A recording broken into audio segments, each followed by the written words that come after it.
Hey everyone, and welcome. Today, we're going to talk about something fascinating, the invisible rules that pretty much run our family lives. We're going to unpack these hidden cultural blueprints that shape everything, from who we think we are to who we end up marrying.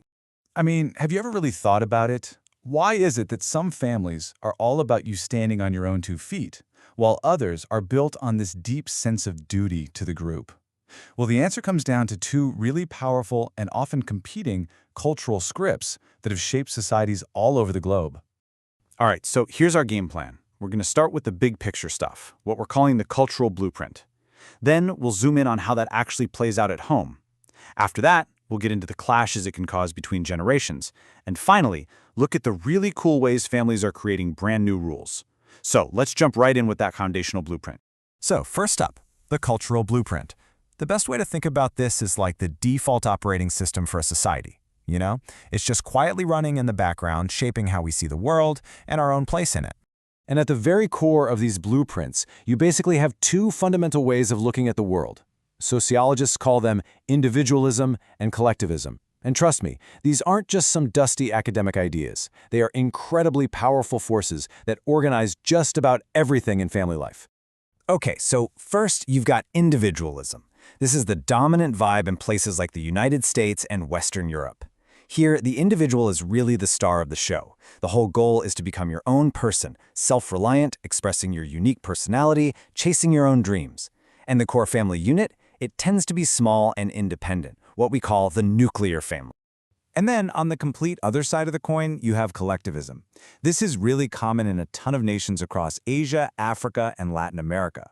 In this blueprint, the group is everything. Life is all about being connected, about loyalty to your family, and about protecting the family's reputation. And the family unit here isn't just mom, dad, and the kids. Oh no, it's the entire extended family. Grandparents, aunts, uncles, cousins, everybody's in it together.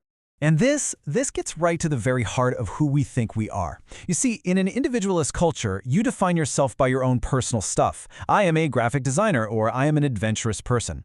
But in a collectivist culture, your identity is all about your relationships. I am the eldest son of this family, or we come from this town.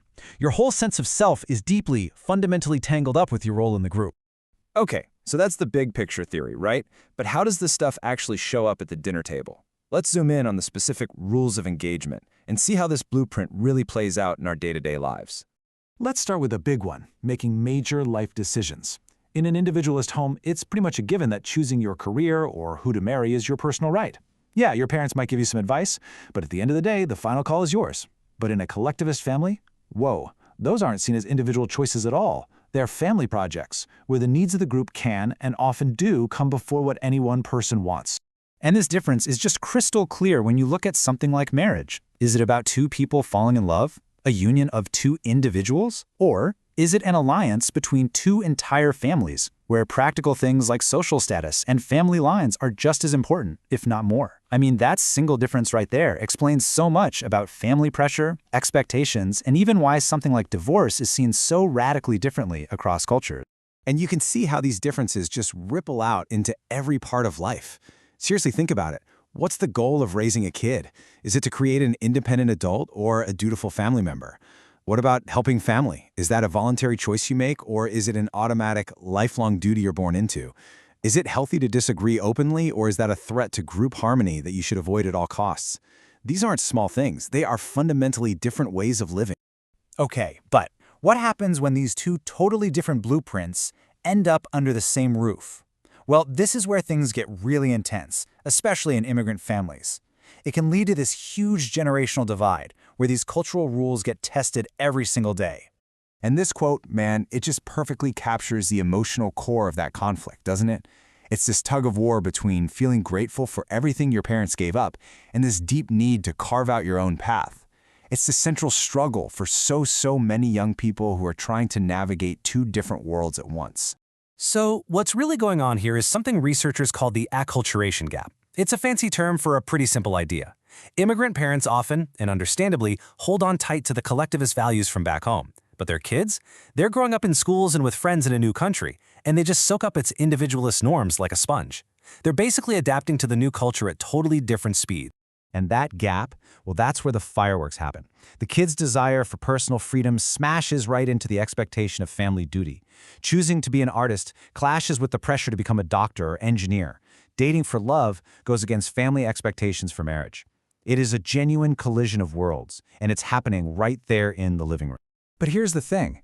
This story isn't just about conflict and struggle. It's also a story of incredible creativity and resilience.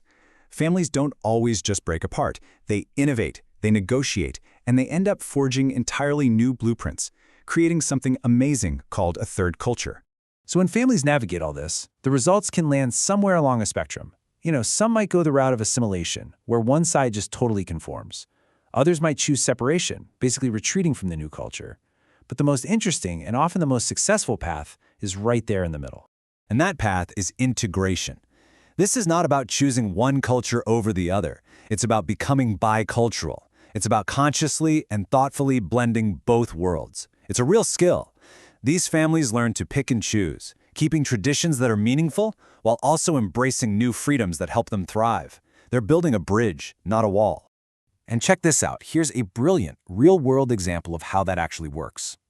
A child might reframe their individual desire, say for a specific college major, in a way that still honors those collectivist values. They aren't just saying, I want this for me. They're saying, hey, letting me follow my passion will actually make me more successful, which means I can better support our family down the road. It's a masterful act of cultural translation. It proves that empathy is the real key here. So in the end, the result is something completely new and often incredibly strong. These families are basically pioneers. They're creating these new hybrid cultures, these transnational identities. They invent new traditions, they reinterpret old ones, and in doing all that, they build a blueprint that is uniquely theirs, one that honors both where they came from and where they are now. And all this kind of brings us to a final thought. While this whole dynamic is obviously super intense in immigrant families, in the world we live in today, so globalized, so interconnected, aren't we all, in our own ways, constantly negotiating different cultural values? Maybe, just maybe, we're all becoming creators of our own third cultures. Something to think about. Thanks so much for joining me.